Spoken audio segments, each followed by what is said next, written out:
Hey everybody, so it has been a little over a month, maybe a month and a half since my last video, and I don't like that at all.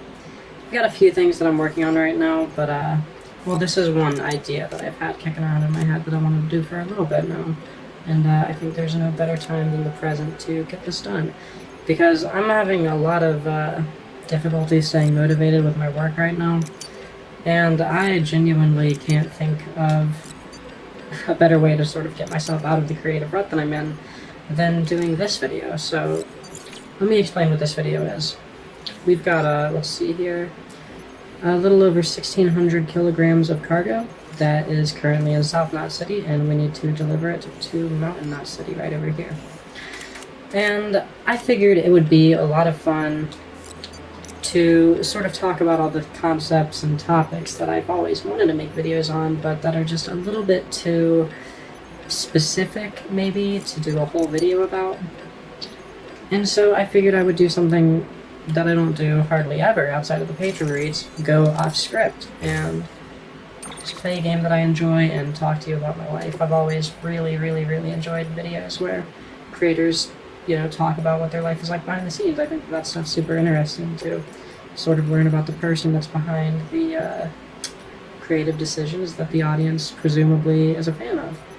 In my mind, we're going to make one delivery via truck from wherever I am now to Mountain Knot City, and then we're going to go on foot from Mountain Knot City to Central Knot, which is on the northeast corner of the map.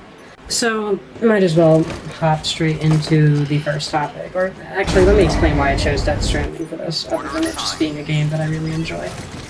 If you're not too familiar with this game, while the gameplay is a lot more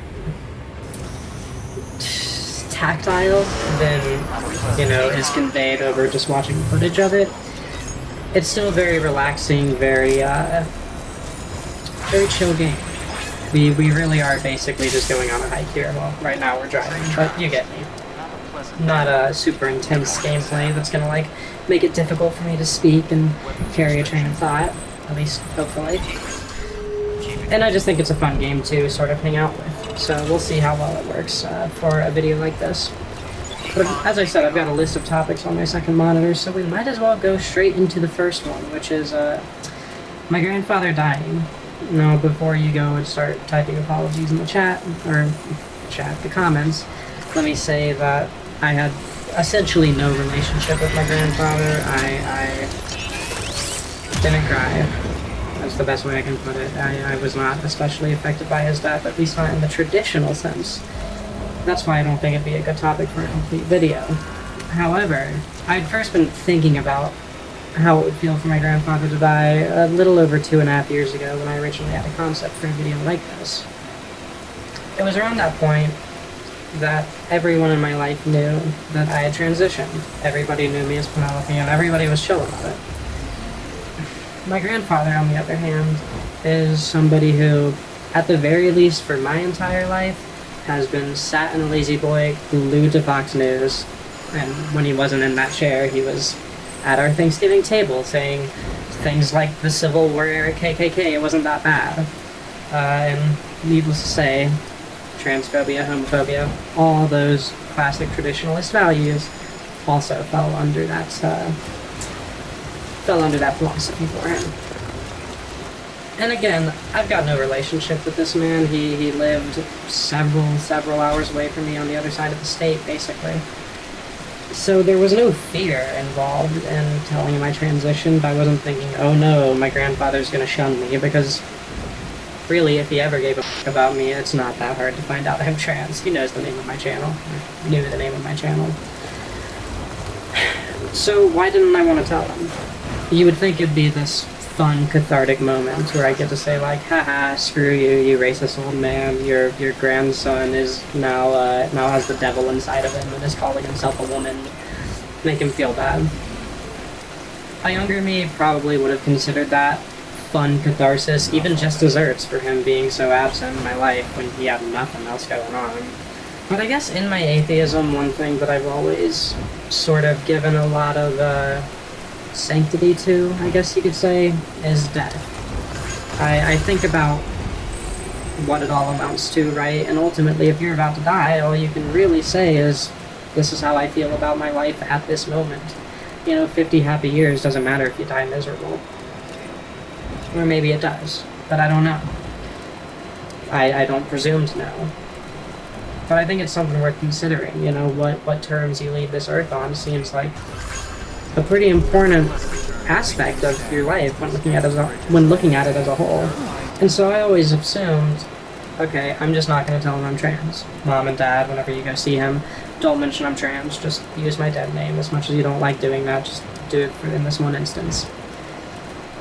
Because the guy was about to die, I was never going to have a relationship with him, and while the notion of him eventually, having enough time to turn a new leaf and recognize that I'm not the devil or whatever, it's a nice idea, but frankly, I don't think he had enough time left to do that.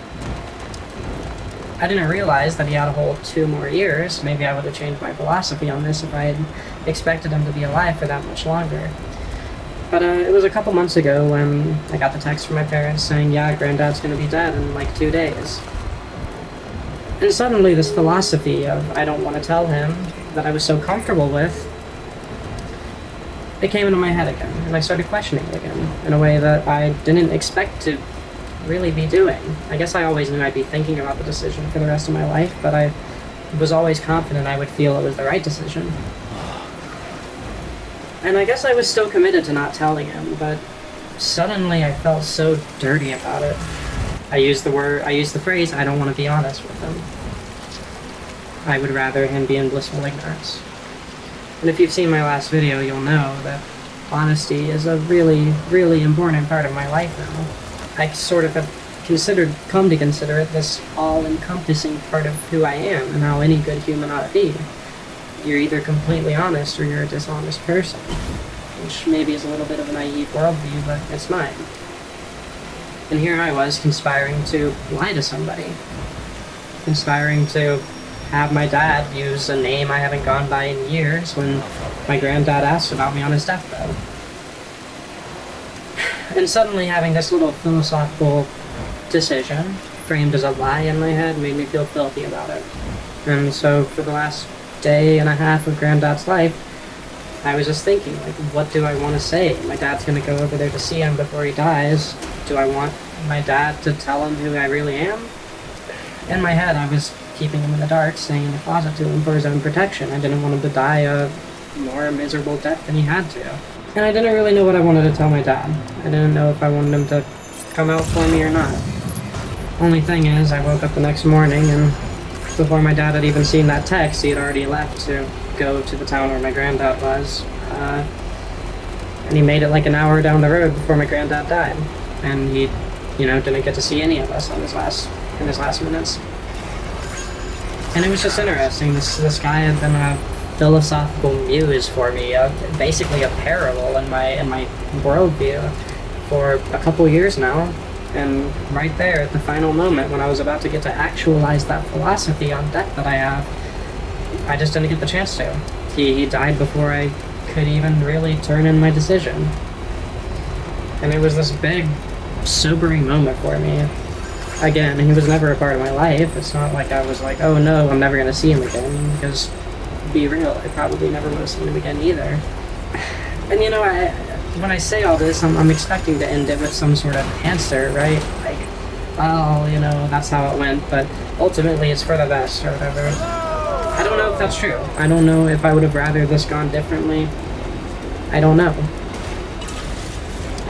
But it's something that gave me a lot of food for thought. And again, it was kind of the inspiration behind me wanting to make a video like this, just a chance to, I guess, sort of show you how utterly stumped I am philosophically by this. I mean, I could write a whole essay about it, but ultimately I wouldn't come to any more conclusion, more nuance than I just don't know how I should feel. And that's interesting. Normally I've got a pretty solid handle on my emotions and my philosophy and my thought process and all that, but right now it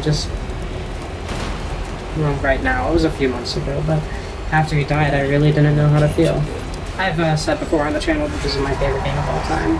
That's still true, as a matter of fact. Let's look at my profile real quick. You'll see Frotweiler, that's me. Legend of Legends of Legends right there, 540. That means I have S-ranked all 540 side missions in this game, which is something that nobody was ever supposed to do. Anyways, a lot of hours in this game. That said, something I've kind of been reflecting on recently as I've been replaying Cyberpunk, is that I've never really had a comfort game before. Not in the same way that a lot of people talk about, especially Dark Souls fans. You hear this a lot. Them talking about, like, yeah, this game got me through the worst time in my life, and it's the reason I'm still alive. This game saved me. And I guess I've always been a little bit sad to not have that level of connection with a game. I mean, I've got tons of games, which, like this one, have had a super profound impact on my life. But none that I feel like carried me through a whole chapter of depression. I've always been one to jump around from game to game to game so quickly that I don't have time to have a game be the thing I'm living for that long. I guess if there was any game that would fit the bill, it would probably be Team Fortress 2. I've got a little over 2,000 or 3,000 hours in it, maybe even 4 by now, I really don't know.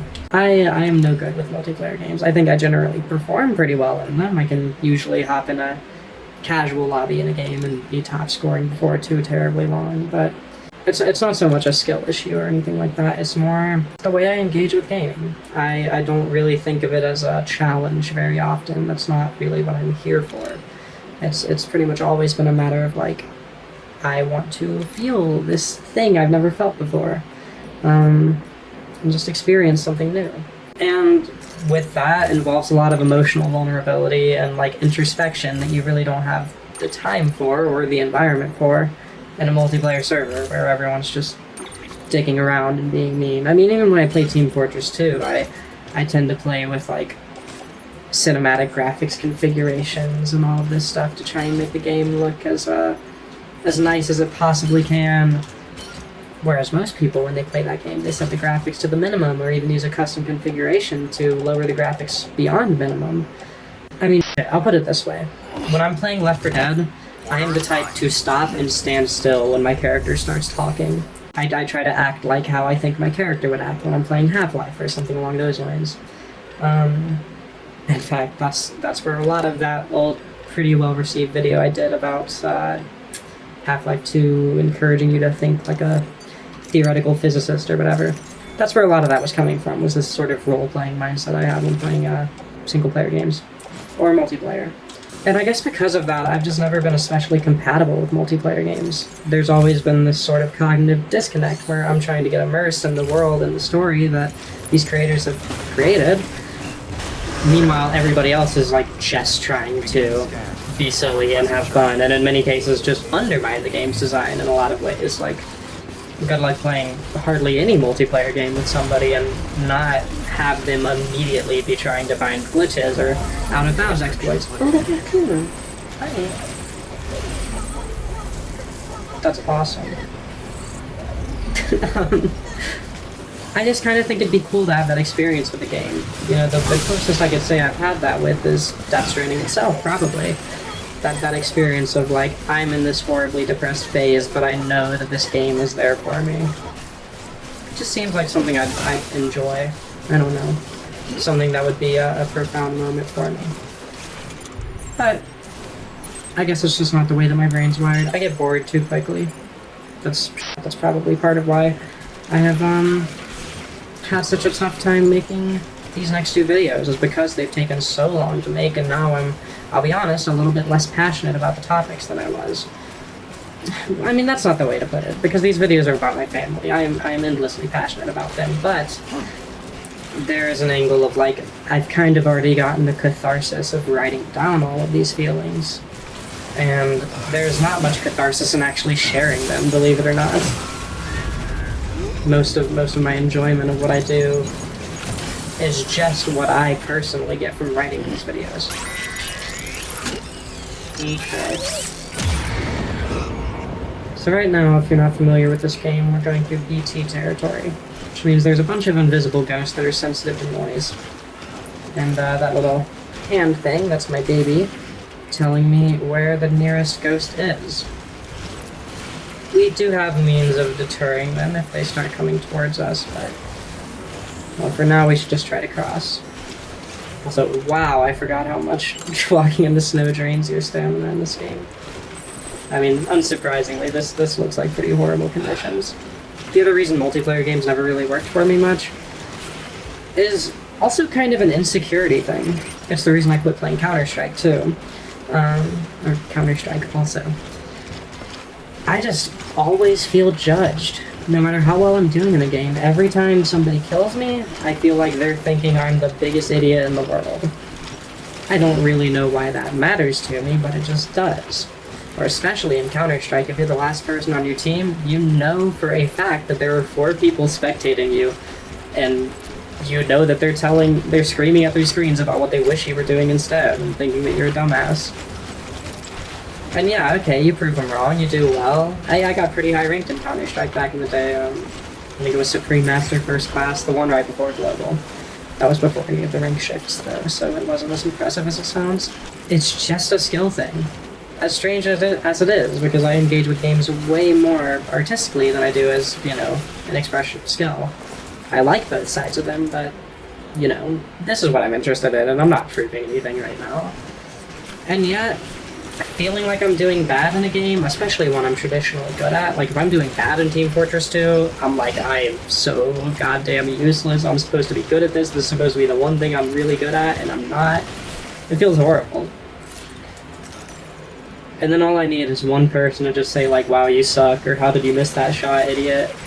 And I'm just like spiraling, it's the silliest thing. I'm an adult, I've got so much to live for. I love my life, but all I need is like one loser on the internet saying I suck, and I'm just instantly in a horrible mood. So I guess that's why multiplayer does not work for me a lot of the time. Also, let me take a quick aside to just say, I miss this game.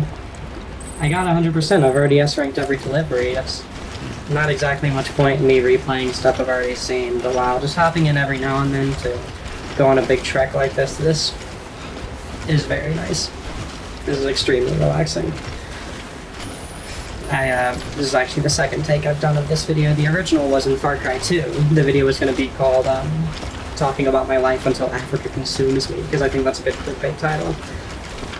Only Far Cry 2 is so goddamn intense trying to do something similar. I was just so stressed out the whole time. Nope, that's bad. I don't want the video to just end there, man. That's so lame. Maybe I need to do this on lower difficulty. I mean, that's annoying. This is just relaxing, though. I was like... when I died very early in the Far Cry 2 video, the idea was I would stop playing as soon as I died and just end the video there, but it happened too early and I was just so frustrated. I made a tweet saying, like, this dumbass made video games a part of her career and therefore made her emotional state dependent on video games. Oh boy, that looks rough. I do get a little pissy with games sometimes. Now when I say that, I just mean like, oh goddammit, and then I stop playing. I'm not a table flipper or anything like certain people I could name. Insufficient space, huh? I need to put down this anchor so I can get down there. Well, climbing down seems a little counterintuitive. Trying to go up that seems less intuitive.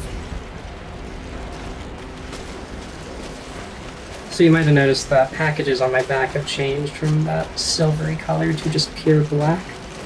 What that is the timefall, rain that accelerates aging on things. And as you can see here, my containers are all rusty and blackened, and that is because the snow is also timefall. And so if these take one little fall, I mean these containers are just gonna crumple like sandpaper, like sand. And all the contents inside are going to be damaged. So we gotta take it careful, try not to fall anymore like we just did. Now, normally just walking up something like this is not a good idea, but we're gonna do it for this. I guess something else I wanted to talk about, looking back on my list of topics, is how I personally use YouTube. I don't mean as a creative platform, I mean as mindless Slack to turn on while I am eating noodles or something. Oh shit, I'm all out of energy. Or energy drink, I should say. I'm gonna sit down for a minute. pretty sure the Timefall will actually, or the snow will actually refill my canteen. At least you know your limits. Yeah, at least you know your limits, Sam. For me, a lot of people expect me to use YouTube to watch similar content to my own. Like, oh man, Sam's too cold for this. I don't know. I can't leave him sitting here in the cold. You rest for the week. People expect me, like, oh, I bet you go and watch Pyrocynical or H-Bomber Guy or all these guys. I don't. I'll occasionally watch a Folding Ideas video, mainly because he covers topics that I don't see myself ever wanting to cover. But by and large, I don't watch videos that are like the ones I make, like, at all. In fact, I kind of hate video essays, for the most part. It just depends on whose voice it is. You know, I mean, like, creatively, not literally their voice. Mostly, I kind of just watch, like, videos I'm a little bit embarrassed about. I watch a lot of, like, Minecraft fact videos, or, like, Scott Stash. I don't really give a shit about Nintendo games. Some of them are fun, most of them I play for 20 minutes and I'm like, this is fun, but why am I playing this? I know, Sam, you're so thirsty. I'm sorry, sweetie. I hope we don't die trying to do this. We might, genuinely. This is bad conditions. I guess we'll see what Sam's limit is. Oh, and that is what my limit is. We're just about to hit the 30-minute mark, which means my camera will stop recording. So I'm going to pause it and resume it just a moment. Okay, there we go. And I'm gonna clap to sync it. Okay, sorry. Like I said, I don't really care about Nintendo, but anybody who is, like, extremely knowledgeable about a subject and, like, passionate about that, usually something I have, like, a passing familiarity with, I love watching them just info dump about things like that. Like how I'll watch a Scott Stash video and Mr. Waz, whatever his name is, he knows so much about, like, oh yeah, I played Mario Kart Double Dash when I was a kid. It's like watching a speedrun explained video about a game that you've played. Yeah, I will never engage with the game on the level these people do, but it's interesting to watch them do it. Just the other day, I watched, like, a 20-minute video where Adam Savage, the guy from Mythbusters, was just sitting there talking about his favorite pencil. And, like, yeah, I know what a pencil is. I've used those. I've never seen somebody engage with pencils on that level, though. It was just really fascinating to me. Time for a drink. So yeah, I mean, I guess if you're wondering, like, what I watch on YouTube, it's no game reviews. If it is gaming content, it's usually, like, fact videos, like, yeah, Sam, you need a break, man. Oh, that's right. Let's just sit here for a second and meditate. Yeah. I need to give him a minute. This is not good. I genuinely think he might die if I keep this up. That said, I don't think I can... Yeah, if I let him fall asleep, he will just actually die in his sleep, I'm pretty sure. Which is not the end of the world in this game. But... I don't know. It's been a long time since I pushed Sam to start the game. I should probably just put the controller down and let him sleep, but because it's so cold, I'm scared that's just gonna kill him. Where's my marker? 387 meters still? 118 of that going uphill? Yep, that was definitely my back. Oh, Sam. Maybe there's something I can use here in this post box. Yeah, no, you probably expected me to say I go and watch intelligent videos from people like me. No, I kind of just watch dumb brain rush. Not brain rot. Specifically not brain rot. But, mindless for sure. Oh, thank God there's no music on this. I don't want to have to avoid this for the sake of copyright. Okay, is there anything in here? Boots and an assault rifle. Okay, I can at least shed some of my weight. I don't think I'm going to be using PCCs very much.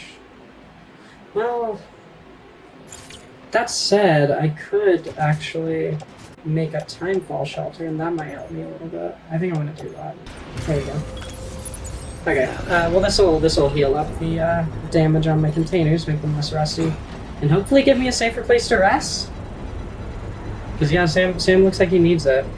I guess in a similar vein, I have hardly been using Twitter at all ever since the election, which I'm sure I'll be talking about that before this video's over too, but I don't know, is it even worth talking about how I use social media? I guess it is. A lot of the time it feels like I am doing YouTube very, very wrong, or at least the social media influencer side of YouTube. because I very specifically hate getting attention, which is a little scary because that's my job in a lot of ways. But give you an example, I tweeted out like a screenshot of a funny comment that somebody left on one of my videos, I think the Transfin Field Guide, not too long ago, and the tweet randomly blew up. I woke up the next morning, it was at like 10,000 likes, which was like crazy for me, given more than like 200 is a tweet that's doing well, I guess. And as soon as I saw I had that many likes, I just immediately deleted the tweet. Because Twitter's just a horrible platform full of mean people that I don't like. And counterintuitive as it is, I don't want to be recognized. I'd rather just fly under the radar, which should not be my thought process as a YouTuber, someone who lives and dies on notoriety. But that's kind of just where I'm at. I just want a small place where I can interact with like the people who care enough about my content to follow me on Twitter. I really don't care what like the larger trans community or God forbid all the Nazis and stuff on Twitter care. I don't really care what they think about me. That said, on the other account, I very much seek attention and notoriety and all of that stuff because that account is very detached from who I am. Obviously, my main channel, very, very tied up in me as an adult, my thought processes, my soul, just who I am, what I am.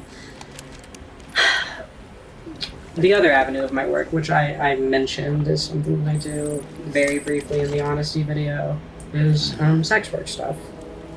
I'm not going to get into it because I don't want to like inadvertently advertise it on a public platform like this. Okay. In that sense, and that half of my social media online presence, I really want notoriety. I want everything I do to like blow the hell up. I want everyone to see it, because that very directly translates to money for me. Impressions on tweets.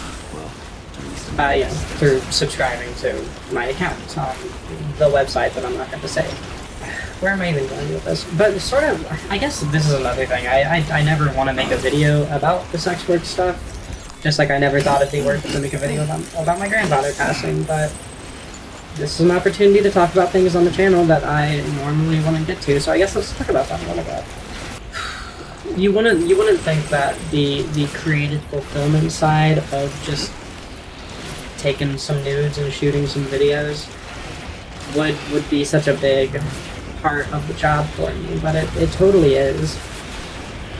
I could be doing a lot more work on that front and be making like at least double the money I'm making from it now. I know because when I first opened the account, I was doing very, very, very well financially. Like it straight up covered car repairs and stuff before I was fixing my car on my own. You know, not enough for me to live off of, but enough to really just help with some big stuff. Since then, I do not post anywhere near as much as I oughta if I was, you know, really taking it seriously. And there's a bunch of reasons why somebody might end up in that situation. Maybe they do genuinely feel degraded. Maybe it's something that like just their relationship with sex isn't as compatible with as maybe they had thought it was. Nectar of the gods. Or any number of other things really get in the way of motivation when it comes to, you know, digital sex work. It was never really any of those things for me. It was just creative fulfillment. See, the funny thing about these websites where people pay a subscription to like get access to all of your content in that category, let's just say, is that as mindless as it might seem to you, the number one thing is that you should be posting like every day or every other day or whatever. And see, like, okay, if I was gonna go out, damn, Sam is not doing good. I don't think I've ever heard him coughing like that before. I'm gonna rest. We're just about there. I'm gonna rest once we get there. 140 meters.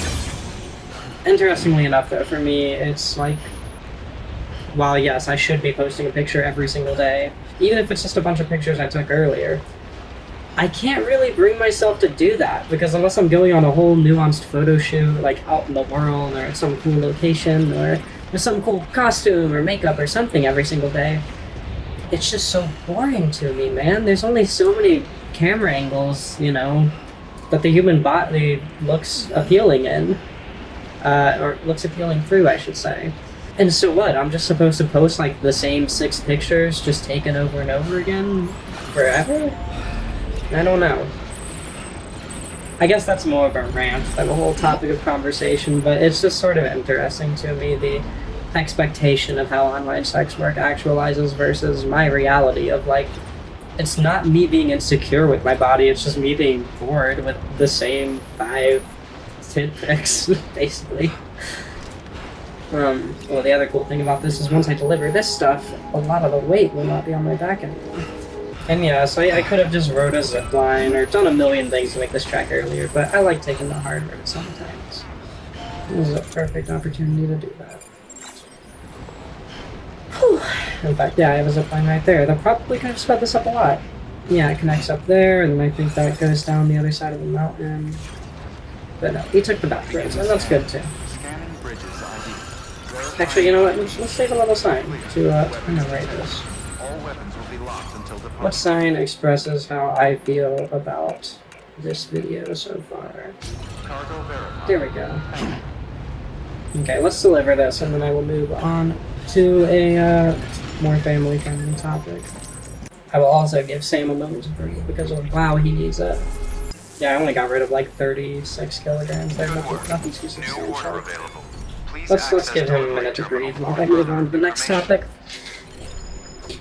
And that next topic is pride in my work. There is an amount of pride, a not negligible amount of pride that I have in the sex work side of things. I think it's cool that I have been able to go from being a little ball of gender dysphoria to having enough comfort in my body to be such an openly sexual person. That's cool. If it wasn't obvious, what I take a lot more pride in though is my YouTube work, these video essays. This channel started out as just a way for me to sort of talk about how I use games as this really personal way of learning about myself. You know, the whole art is a mirror thing that I'm always harping on about on this channel.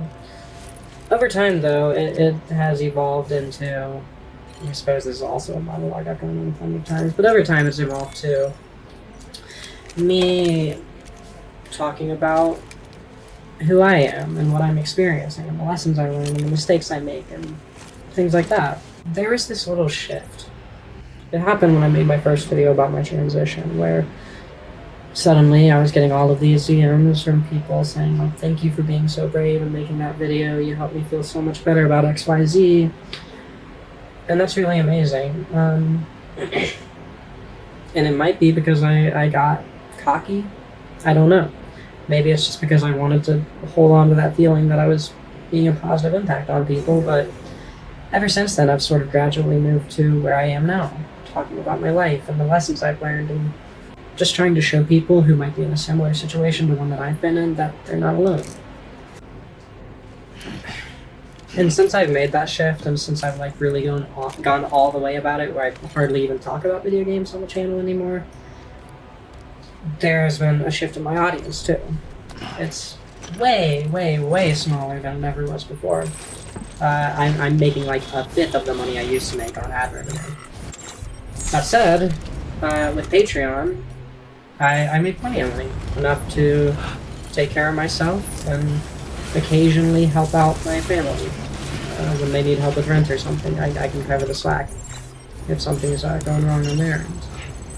And that's all I could ever really ask for, you know? I can take care of myself and I can be there for other people. I couldn't be happier with that. The other effect, besides just my audience shrinking and getting more loyal, is that I am constantly getting these messages from people talking about them experiencing exactly what I wanted them to. People are saying like, oh god, I can't watch this new video, I know I'm gonna cry my eyes out, or I know I'm gonna be thinking about it for weeks. And it's just really clear to me that like, yeah, it's a much smaller audience than it used to be, but it's an audience whose life I am like really affecting. I'm saying the things that, you know, I wish somebody would have told me when I was in the position that they're in, you know, presumably. Especially with the honesty video. It was really amazing, the support I got. And it's just a really beautiful thing. I'm pulling up my phone for not unprofessional reasons.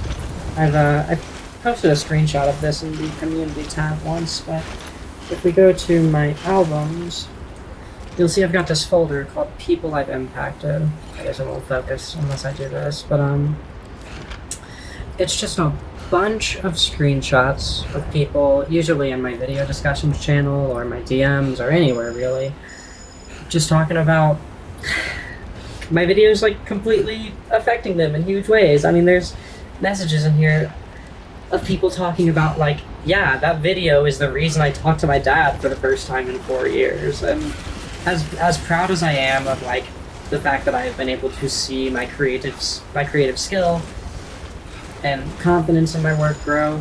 God damn it, man. I'm sorry, Sam. I have a very tough time believing that I'm ever going to get a feeling comparable to the pride that I feel in knowing that there's this many people who I've helped. I've kind of made similar help, like,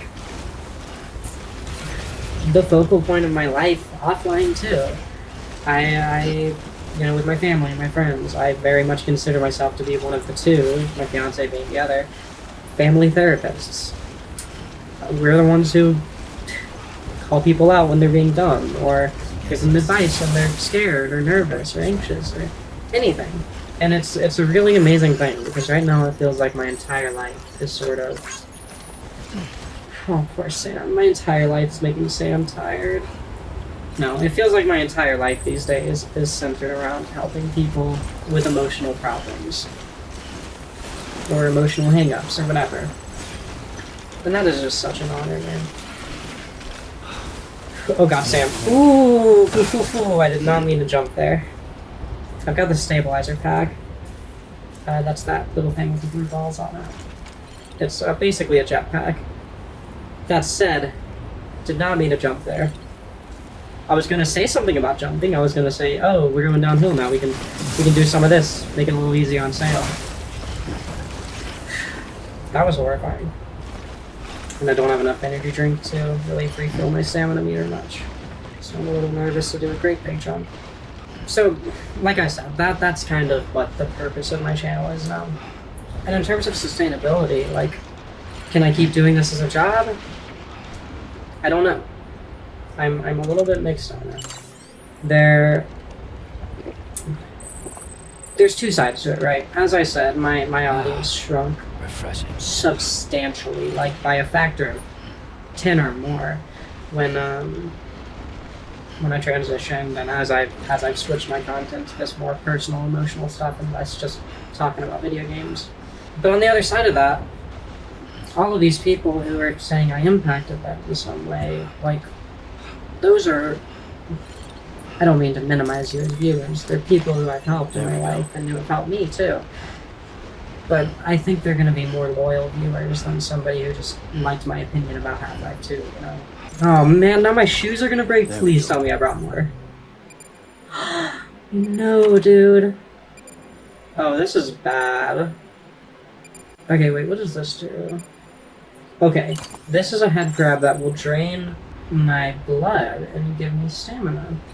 Which, yeah, I think stamina is the most important thing in the world right now. And I have some sandalweed, but wow, I wouldn't want to wear that in the snow. I guess my shoes will be fine for a little bit. So what I was going to say is, back in the day, like in the earlier phases of my channel when it was like pretty much just gaming content, essentially to keep my income where it needed to be, I had to keep about 300,000 people happy and satisfied with my videos so that they keep watching. Now my videos get like 20, 30,000 views on average, maybe, but my Patreon has gone to the roof. Which means, rather than trying to keep, 300,000 viewers happy, now it's like 600 Patreon backers. If I can make them happy and feel like, they made the right decision in supporting me and they'd like to continue supporting me, I'm sad. I mean, I make about, I'm pretty sure it's listed publicly, so I might as well say, I make about $1,300 on Patreon a month, and the YouTube ad revenue shores that up to where it needs to be for me to be sustainable.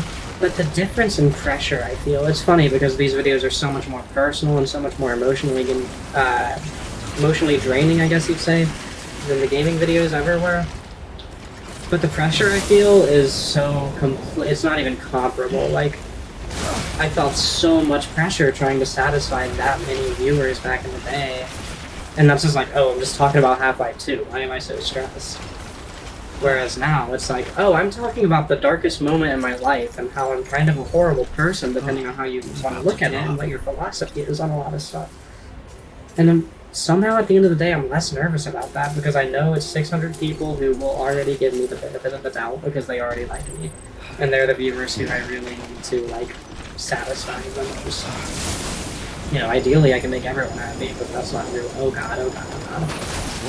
Whoa. Ooh. That could have been so bad. Like, that could have been so bad. Look at that. That could have been the worst thing ever. I kind of want to use a climbing anchor for this, actually. I don't want to make another risky-ass jump like that again. I guess to sum up that topic, I think I will be able to continue doing this channel for as long as I want to, and I think I'll be able to keep it financially sustainable.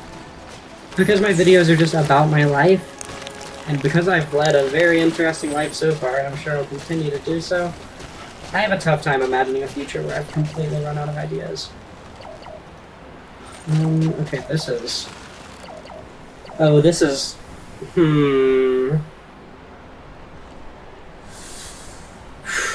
No, I should be smart. This is stupid. If I try to drop down, like, there's no telling what happens. My shoes are barely held together. Sam is, like, having a horrible time already. Can he support himself here? I think probably. Yeah. So we'll put on more meter just to make up those extra couple meters. But let's move on to the other topics I've got. One is about motherhood. If you're familiar with my Twitter or my Discord, you'll realize that I have become a mother in a found family unit to a pair of adults, you know, but very young adults. Like, above the age of 18 anyway, of course, but very, very young relative to me. I kind of want to save that topic, though, because I've got two whole-ass proper videos that are all about that. The first one is about the hurricane, which was a big family bonding moment for all of us. And the second is specifically about motherhood. So I think I'm going to hold off on that topic. Jeez. Okay. I gotta lock in for a minute. I'm kind of on autopilot right now, and that is not how we keep Sam from rolling into. Oh no! I really put in there.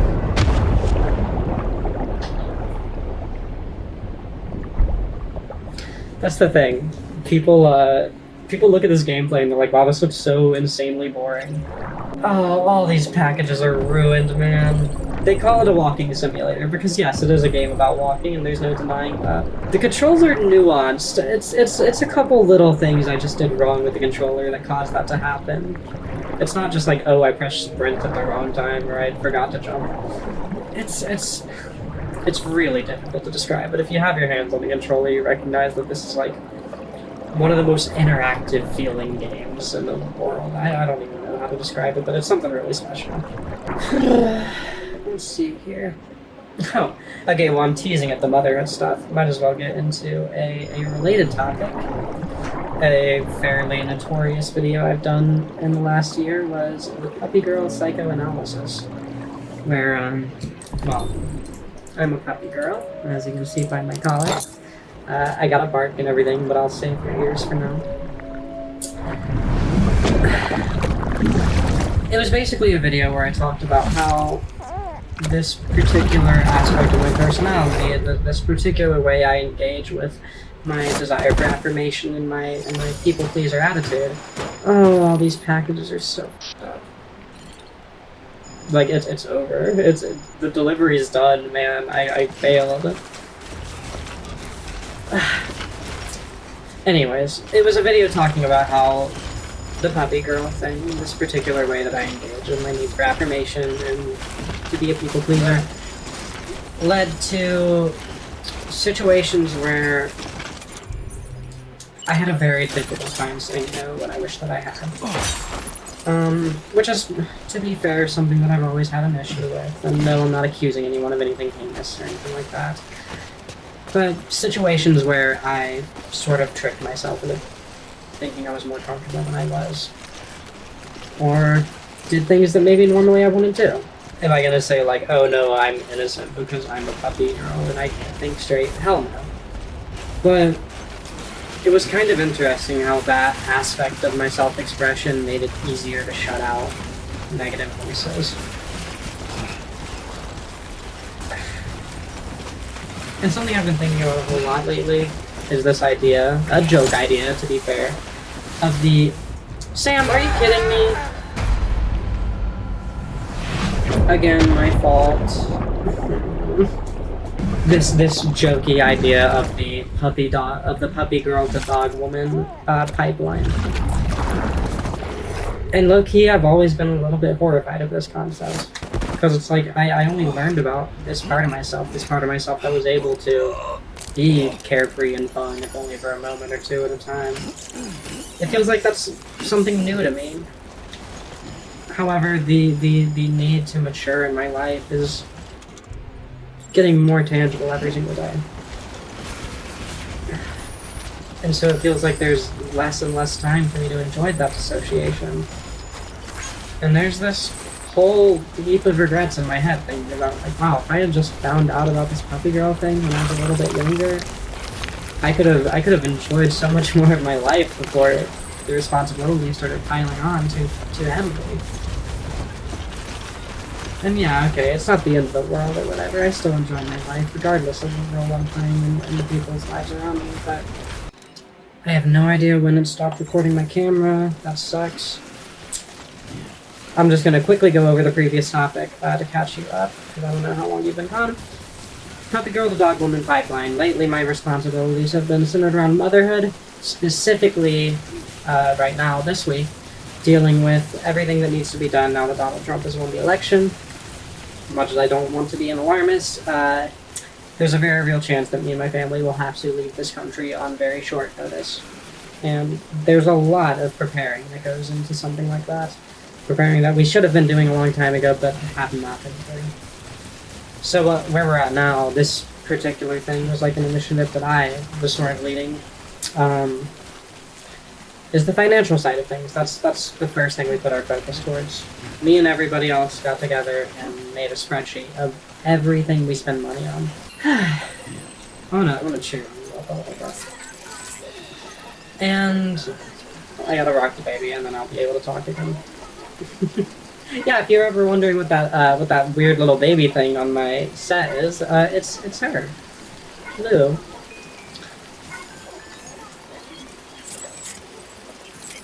Where the hell was I? Yeah, we're trying to get all our family finances together so that we can have serious savings. Now that doesn't seem particularly realistic, but we still have to do just everything we can, and it's been really incredible watching how quickly we've all been able to completely restructure our lives when there was a real, tangible need to do so. I'll be the first to say I've always been kind of crappy with money. I've always just sort of winged it and worked on the philosophy of I will try to spend as little as I can, and it'll probably work out. I'm not going to screw myself over that badly. And because of that, I've never been particularly good at saving. Only now that I've got a family to look after, it's been really easy to stick to my budget rules, and it's been kind of crazy watching how quickly I've been able to, like, snap myself into shape. It's like the moment you've got that real, tangible responsibility, suddenly you can just accomplish anything, I swear to God. Once you got people you need to protect and, like, people you owe stuff to, it really feels like you can do anything in the world. And so has been one of the many blessings to come out of me finding this family. But, at the same time, it is all kind of part of that grim-ass dog girl to puppy woman, or puppy girl to dog woman pipeline that I've been dreading so dearly. Okay, well, I'm nearly out of topics. There isn't too much more. I'm going to talk about another not so family-friendly topic. Am I? No, you know what? I think I'm going to skip this one. My shoes. Sam's life sucks so much, man. Yeah, I think I'm going to skip that topic. I was going to go on a whole tirade about how I'm fed up with dom-sub dynamics, just in queer culture in general. I think I can probably skip that one. Leave that for a random unhinged tweet. Hi. So what else do we have? Okay, this is something that has been manifesting as a motherhood lesson a lot lately, but it's kind of always been a philosophy I've carried with me, at least ever since I learned how to dispel my own panic attacks in high school. So, in my mind, I've always been a very lonely person, you know, in school and stuff. Not so much in my adult life, but that's where I was at as a kid. But what I sort of told myself to get through it back then was like, yeah, the world sucks ass. It's this horrible place full of evil people, and we're doomed to die. Oh, boots! We're doomed to die from global warming, and plutocrats are happily making that happen, and they rule the world, and we are cooked as a species because of greed. You know, it's all stuff we all know, right? But when you're a kid first realizing this stuff, or high school or whatever, it's pretty hard to not be made incredibly depressed by it. Only eventually I kind of found a way to not laugh about it, but accept it as fact and adopt this sort of nihilistic worldview that made me feel a little bit better about it. Made me feel like, alright, maybe the world is doomed, but that does not mean I can't live a good life while I'm still here and do the things I enjoy. And now that I know the planet's, you know, why not do everything I want to do? Why not live my life exactly how I want to live it and not worry about other people? And that kind of led me down this pipeline where eventually I started thinking probably a dangerous or at least naive thought. But I got into the headspace that there is really no situation where thinking is not a good thing. A lot of the time I hear people say like, oh, I wish I never learned that. I wish I could just stop thinking about it. And I understand that. I do too sometimes. But I'm also of the opinion that eventually, you know, for any problem you might have, if you think about it enough, eventually you're going to find peace. Not a solution necessarily, but a way to be okay with it, if nothing else. Is it really 1,500 meters away? Damn, okay. I should probably get a move on, huh? If you think about your problems long enough, eventually you're gonna find a sort of inner peace. And, well, both my kids are very, very prone to panic attacks, and what I've been telling them is sort of an offshoot of that idea, if you will. I've just been trying to get it through their heads that they should think about their problems even when they aren't having a panic attack. You know, the fear is like, oh, I'm having a panic attack because you made me start thinking about my problems or whatever. But in my experience, how it actually works is just... Sorry, I keep on checking to make sure if they're home or not. It's not that time. These guys don't even want anything to do with me, do they? I don't think... Yeah, they couldn't scan me because all my cargo is busted. Why am I even going here, man? I'm making a delivery of items that are completely ruined. I guess Amazon will do it, so will I. But the logic behind this, you know, think about things that stress you out even when you're doing fine. I guess I just want them to have, like, tangible, concrete answers for how they feel about all of this stuff, right? Like, I guess I'll give you the most blunt example ever. Say you are somebody who deals with suicidal ideation. However, the logical side of your head knows I don't want to die, my life is good. There are lots of things I enjoy in life. But when you have a panic attack, you could swear that none of that's true and you just want to die. In my mind, if you think about where that suicidal ideation is coming from when you're not caught up in the middle of it, when you're having a panic attack, you can sort of reference those conclusions. You know, it's not going to instantly shut down a panic attack, but it is going to put some perspective on it for you. So that rather than being convinced you're going to kill yourself, you're convinced you're going to want to kill yourself for a little bit, and then you'll be better later today. Which I think is a much healthier thought, a much more calming thought than, you know, an actual panic attack, because that can make you feel like you're suffocating. I mean, that's one of the ways they've always manifested for me, is I just cannot draw a breath. It's really scary. It feels like I'm choking. And all you can really do is just try to have a thought process or a series of ideas you can reference that convince you it's going to be okay. It kind of sucks that that's all you can do, but that's how it is. And getting good at that is a really worthwhile skill. Because, yeah, okay. Maybe you're somebody who always has your family there to help you deal with that stress, but sometimes they're not there. Sometimes you're at work. You can't talk to them. And at those times, you just gotta be your own best friend, because what else are you gonna do? And being your own best friend's tough. It's easy to just be mean to yourself, but I guess it's really easy to want to rely on other people, and it's even good and like normal to rely on other people to help you deal with stress, but learning how to be self-sufficient, specifically on that front, well, it's the reason I'm not sad that I was so lonely in high school and middle school. It gave me the time to become my own best friend. Like, yeah, the only reason I was my best friend is because nobody else would be my best friend, but you know, for all the friends I've lost over the years, that's never been one of them, even when I transitioned.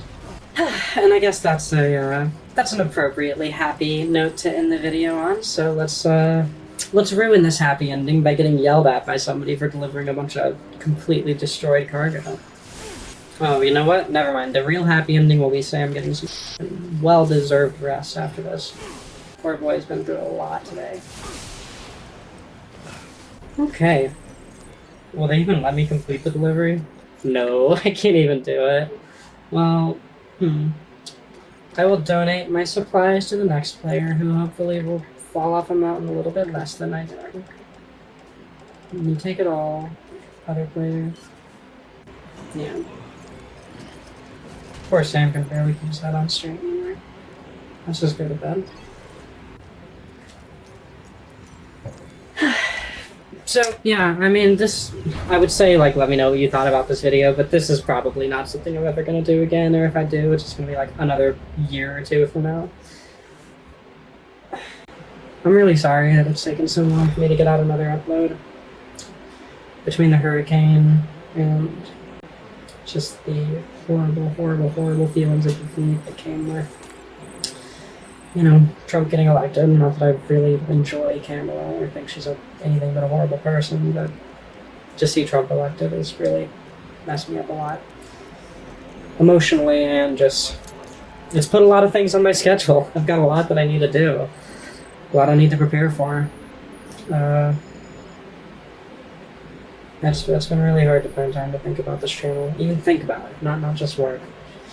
And it's not just that working on it is hard because I'm sad. The weird thing is right now it doesn't feel like depression.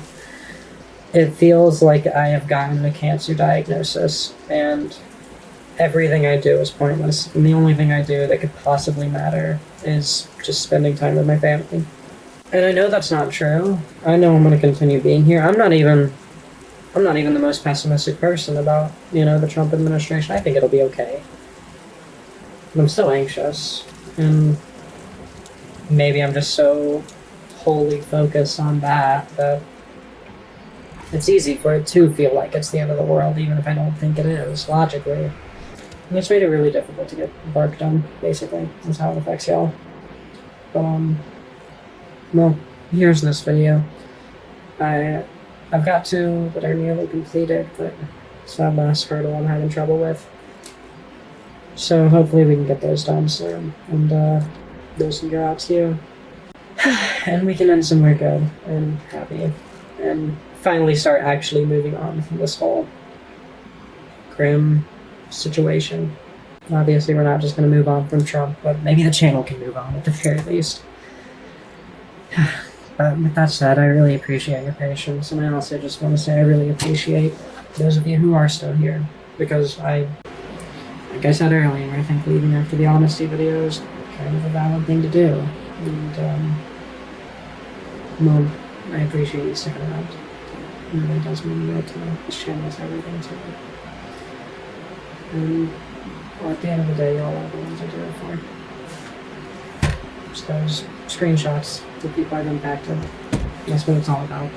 No matter what happens in my life, just what's already in that folder I can look at and be like, alright, I led a worthwhile life.